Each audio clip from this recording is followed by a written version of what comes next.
MSN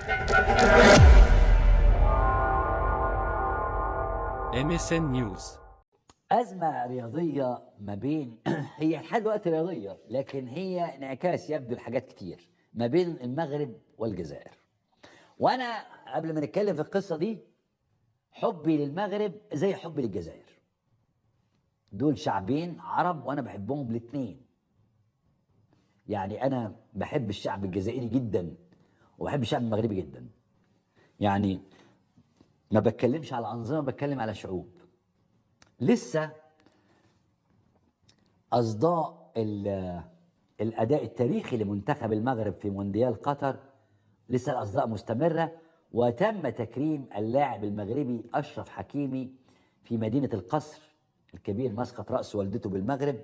سموا الاستاد على اسمه، اسم أشرف حكيمي، إطلاق اسم أشرف حكيمي في مسقط رأس والدته، وده تكريم هايل من الحكومة المغربية لأشرف حكيمي.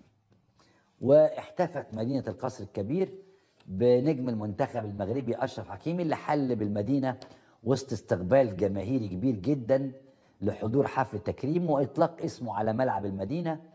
واتزين ملعب أشرف حكيمي بجدارية كبيرة فيها صورته مع والدته، والرقصة اللي رقصوها سوا عقب الفوز على المنتخب الأسباني. إضافة إلى تزيين جنبات الملعب اللي حضر إليه 9000 متفرج. شيء رائع من المسؤولين المغاربة إنهم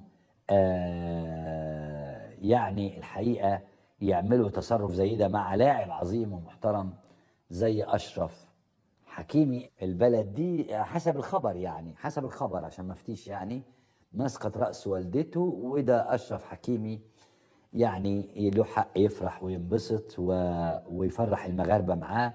واحنا محتاجين الحقيقة مثل هذه الأفراح كتيرة جدا في حياتنا الكئيبة. طيب،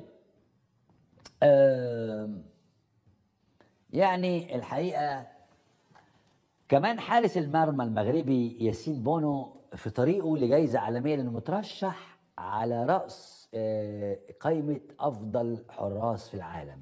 زي ما الخبر ده بيقول أهو، مش أنا اللي بقول، الخبر بيقول كده إنه مترشح لجائزة أفضل حارس في العالم، أو من ضمنه ربما ياخدها، إن شاء الله ياخدها، احنا نتمنى له إنه ياخدها. ياسين يستحق وعمل مجهود خرافي وكان لاعب عظيم وشرفنا وشرف بلده الحقيقة. طيب، الحقيقة ده بس اللي قلناه كده. والجزائر طبعا بلد عظيمة ولا ننكر انها بلد عظيمة وشعب عظيم ومحترم. وانا زي ما قلت اهو قبل ما نبدأ، لان الكلام حساس جدا، انا بأجل واحترم الشعب المغربي كما أجل واحترم الشعب الجزائري. طيب، ايه بقى المشكلة؟ كان في أزمة رياضية في دلوقتي بطولة أفريقيا للمحليين بتتلعب دلوقتي في الجزائر. بطولة أفريقيا لكل أفريقيا، بس المحليين مش المحترفين، بتتلعب على أرض الجزائر الحرة. مفروض إنه بيلعب فيها فريق المغرب. ففجأة صحينا الصبح على إعلان فريق المغرب الانسحاب من بطولة كأس أفريقيا للمحليين. طب ايه اللي حصل اهو؟ المغرب تنسحب من بطولة كأس أفريقيا للمحليين بالجزائر. ليه؟ قال لك اصله في حظر طيران. بيقول اهو اعلنت الجامعة المغربية لكرة القدم من انسحابها من المشاركة في بطولة كأس الأفريقيين أفريقيا للمحليين وكذا، اللي هي هتنطلق يوم الجمعة. واصدرت الجامعة المغربية بيان توضح اسباب. قالت الاسباب، من ضمن الاسباب قالت يعني من ضمن ومنها يعني في عده اسباب، ومنها عدم تمكن المسؤولين من الحصول على ترخيص للسفر الى الجزائر. طبعا حاجه مؤلمه جدا ان فريق المغرب عليه حظر انه ينزل الجزائر.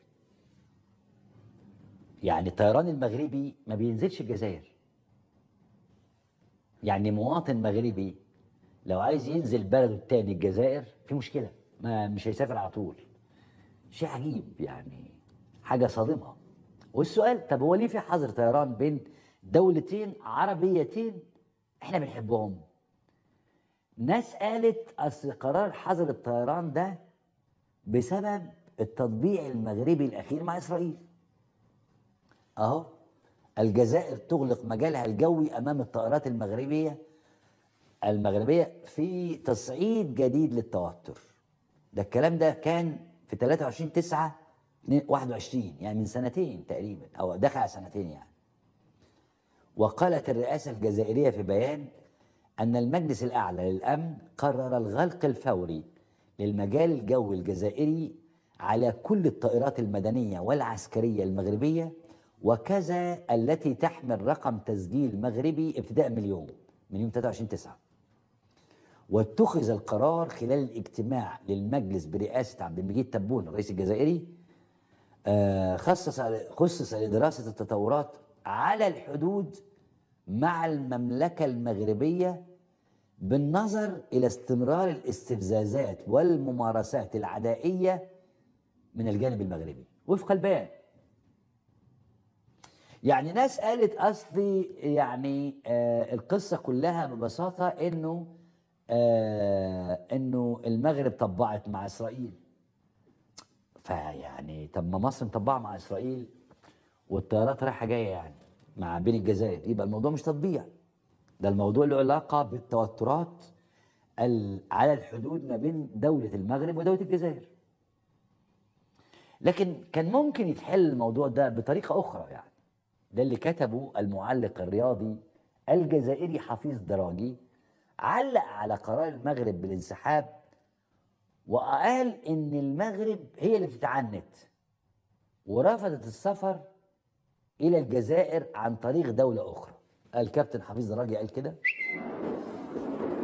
قال انه رفض المغرب المشاركه في بطوله افريقيا المحليين بسبب اصراره على عبور الاجواء الجزائريه المغلقه مباشره من المغرب. الاتحاد الافريقي طالب المغرب بالسفر للجزائر عبر اسبانيا او موريتانيا او تونس، لكنه اصر على كسر الحظر المفروض على الطيران المغربي والاسرائيلي بقرار سيادي من طرف الجزائر. لكن يا استاذ كابتن حفيظ، هل يجوز ان دوله عربيه يعني تطير لدوله مجاوره، تروح اسبانيا عشان تروح؟ يعني هل يجوز المغربي رجل الاعمال المغربي مسافر مغربي يروح يسافر اسبانيا عشان يروح يعني رايح الجزائر، يروح اسبانيا عشان يروح الجزائر، يروح موريتانيا عشان يروح الجزائر، يروح تونس عشان يروح الجزائر؟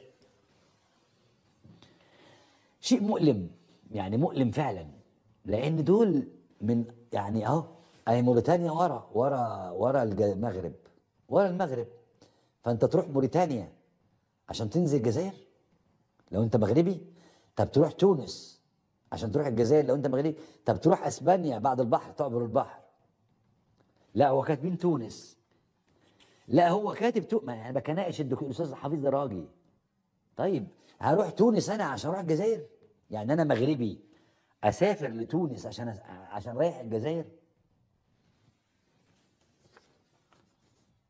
يعني انا الحقيقه متالم جدا وحزين جدا على في توترات على الحدود، ايوه في مشاكل بينهم وبين بعض يجوز، انما ما تبقاش المساله كده يعني ما تبقاش المساله ان نعمل عداوه بين شعبين لمصلحه مين؟ اصل يعني احنا دولتين يجمعنا تاريخ واحد، لغه واحده، الاغلبيه لها نفس الدين. معقوله خط في النص كده يخلينا زي مصر واسرائيل كده؟ بلاش مصر واسرائيل. زي الاردن واسرائيل كده؟ لا بلاش الاردن واسرائيل. زي مفيش ده، احنا بينا وبين اسرائيل سمنه على عسل دلوقتي. زي سوريا واسرائيل؟ لا ده عادي جدا، بشار شغال عادي يعني. الازمه دي عموما يعني يعني هل معقوله نعيد ما يحدث في الخليج العربي؟ انت لما تبص كده يا علي على الخليج العربي، على الامه العربيه كلها، هتلاقي مأساة. تقريبا 19 دولة في آسيا تقريبا يعني، هتلاقي مأساة. انت اللي بين قطر والامارات مشاكل، وكان من 2017 كان في مشاكل بين كل دول الخليج وقطر، وممنوع السفر، وهنعومها في البحر في المحيط. كلام فارغ.